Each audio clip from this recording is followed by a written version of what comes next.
Honorable Men Discord. Rest in peace, Angie Stone. Let's talk about it.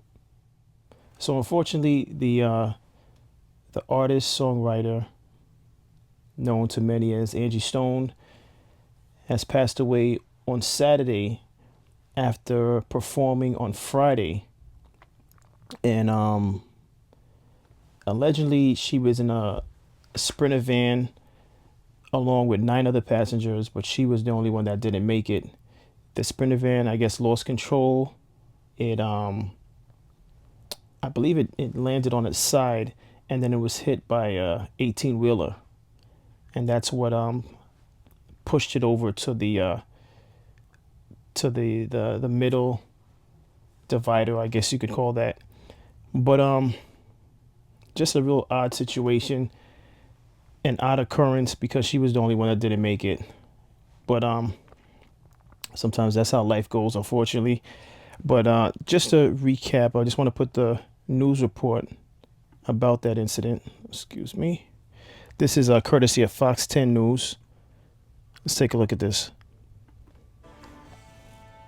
And breaking news tonight in the music industry, Grammy-nominated rhythm and blues artist Angie Stone has died. Her longtime publicist announced earlier today the singer died in a vehicle crash in Montgomery County.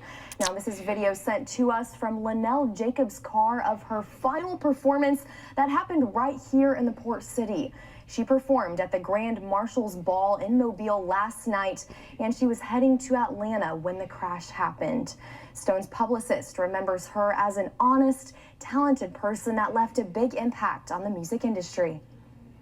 Her songwriting skills were second to none, literally. She wrote a lot of songs for the Sugar Hill Gang label that she never got credit for. And but she was just an incredible talent. I mean, when I say very smart, she was just a very, very smart woman. 9 other people were in that vehicle. No other details are known about the other people in the van or the circumstances surrounding the crash. Stone's career spanned decades, and she was best known for hits like No More Rain and Wish I Didn't Miss You. She was 63 years old. And the Mardi Gras Area Association sending us this statement. It reads in part, quote, "It is with deepest sympathy that we express our condolences to the Stone family during this difficult time. We were truly saddened to hear of Angie's passing, and our hearts go out to you all. During this time of bereavement, please know that our thoughts and prayers are with Angie's family and loved ones. May you find comfort and strength in the loving memories you shared with her, and may her legacy continue to inspire all those who were fortunate enough to have known her." So that was the report from Fox News again. Since the incident on Saturday, people, I guess, flocked to her social media, and apparently Angie Stone had a couple of series just explaining her time with the label and how she was mistreated by the label or just wasn't properly represented by the label. And this is one of the episodes that she had on her profile regarding the label and how she wasn't receiving her just dues. So let's take a listen to this. After 40-something years in the business, I'm like, well, why? Where are my royalties going? Because I'm not getting this. Come to find out, Universal Music has been receiving all my royalties, all my mechanicals. They've taken pretty much everything. They've stolen, I won't say stolen, but they have taken all the monies that were due to me. They have basically absorbed in that company. And even though there's several class action lawsuits, people that were working on my behalf never even registered the songs, all the songs that I've done. I'm only coming to find out they were not properly registered by the companies that I signed over to. People that were supposed to do their due diligence. So I'm truly a walking testimony that God has carried me all this time. Because if you only knew how much money they have taken from me, how much they have stolen from me, monies that I'm supposed to be, I should have been able to retire 20 years ago with the money I've made, supposedly.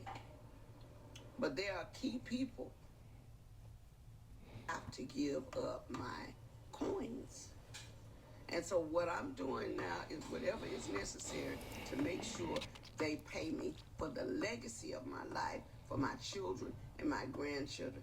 They're going to have to give me my money. I mean, when you sit back and think Bruno Mars, Dr. Dre, when you think about all these people that have sampled music, if they're filthy rich on it, what's our problem? Or my problem? I have to give up. So, let me stop that there. So, yeah, again, that was Angie Stone and part of a series just explaining her issues with the music industry. And it's crazy to hear that, you know, some of her songs weren't properly submitted so that it could be recorded. And she was dealing with a major label. It's unfortunate altogether that she was going through that. Obviously, she was still finding a way. She was touring. And when that incident happened on Saturday morning, they were on their way to Atlanta. She was allegedly going to perform, I believe, for some type of basketball game for like a halftime show. So she stayed active to make ends meet. But one of the things that I came across that is new information was a post that she made. And I'm not even sure if this was in the Sprinter van sometime maybe going to her first show on Friday. I'm not sure when it was, but this was a post that she made from within the Sprinter van, allegedly. And this has her son as the driver, I believe, because she's speaking to her son. But let's take a listen.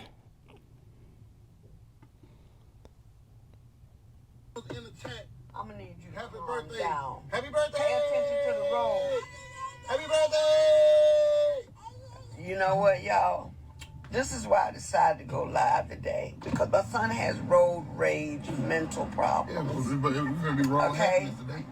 There's a lot of traffic out here, and this raging fool over here. Okay, Mama, you know I have to can't look drive. because I don't want nobody to jump out their car and come at me They're not because gonna- you Mama, acting all crazy. these years I've been having road rage. If anybody Listen. ever did something. In the chat. I'm gonna need. All right, so I can't verify whether or not this was in the actual vehicle that was involved in the accident. But one of the things that I did come across online was that her son mentioned that she died on his birthday. So the person in the video, which we can't see his face, he's saying something about happy birthday and something like that. But again, I can't confirm whether or not this was the same vehicle involved in the accident. But this is one of the newest things that I came across online. So I decided to just upload it to share with everyone. Also, just to show Angie with loved ones in good spirits, aside from the many posts that we've seen of her talking about her issues with the industry, the music industry. But just to put this out there, Angie has 2 children. She has a daughter named Diamond, and her son, his name is Michael D'Angelo. That's the child she had with the artist D'Angelo. And so those 2 children will mourn the loss of Angie. It's a really unfortunate thing. It's a very strange start of the year. You know, death is part of life. We know this. But how we will go, we will never know until that day comes. But in Angie's situation, she unfortunately died tragically. And so, again, condolences to the family and the friends of Angie Stone, and her legacy will live forever throughout her music. And she made great music, great soulful music. So it's oddly enough, many years ago. I know this has nothing to do with Angie, but when I was making my own personal music, I within a mixtape on a mixtape, I should say, I did a song over her instrumental for "Wish I Didn't Miss You." The "Wish I Didn't Miss You" beat was amazing. So I found it on an instrumental CD, and I remember writing a song to it, and I have that on a mixtape from many years ago. So yeah, that's my connection to her music, and to this date, I believe that's probably one of her biggest records to this date. But again, condolences to Angie Stone and her family, her friends, and may she rest in peace. But as always, I appreciate everyone for tuning in. Like, share, subscribe, and I'll see you in the next episode. Take care.